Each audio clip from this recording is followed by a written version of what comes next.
Nation. Ako nga pa Sir Jeff at pinapakilala ko sa inyo itong aming 2B circular saw. Ito po yung kanyang manual, yung ating ruler. Ito po yung ating circular saw. Meron po siyang kasamang handle, kanyang blade, tsaka socket, and yung warranty natin at carbon brush na spare. Ito pong circular saw natin is may input voltage po siya na 1,400 watts. And ang maximum rotation po niya is 5,500 per minute. Itong circular saw is yung isa sa mga pinakadelikadong power tools. Kailangan po dito ng matinding safety. So, sa paglagay po ng bala, i-adjust nyo muna itong kanyang cover. Ito po yung kanyang bala. I-ready ko na po. Sa pag-insert po ng bala, dito po yan sa ilalim. Pero bago po yun, tatanggalin nyo muna yung kanyang screw. Yan po yung kanyang screw. Bago nyo po i-adjust yung screw niya, kailangan pindutin nyo muna yung kanyang lock button. Dito po nyo makikita yun. So, pag nag-click yan, nakapasok na po yung kanyang lock button. Ma-adjust nyo na po yung screw niya. Ito po. Saka nyo i-insert yung kanyang blade. Sa pag-i-insert po, mag-ingat po tayo kasi medyo matalim ang bala. Tsaka yung sa blade po niya, meron din po siyang kasamang washer. Tapos ibabalik na po natin yung kanyang flange tsaka screw.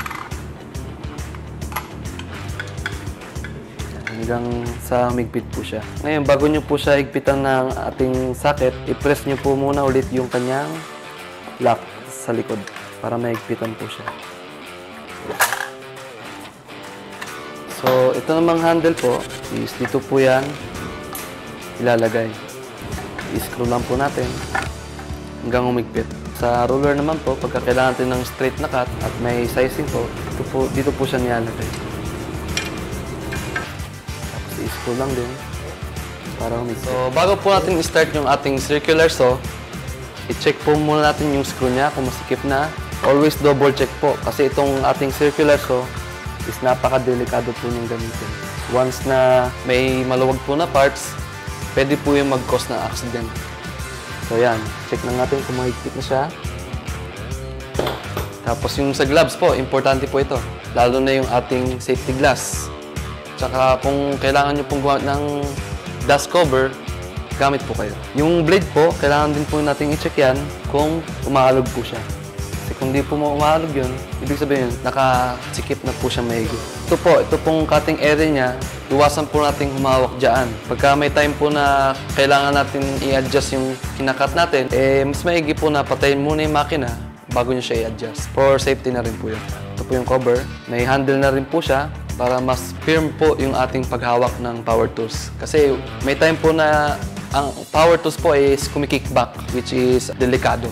Ang pag-on niya, ito po, sasaksak po natin.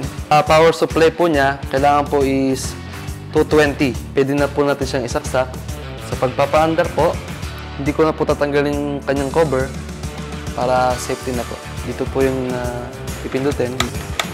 Tapos meron din po siyang continuous running na pag nakadiin na po yan, pag na-press niyo po ito, tuloy-tuloy siyang tatakbo kahit din niyo pinipress. So yan, simulan na po natin.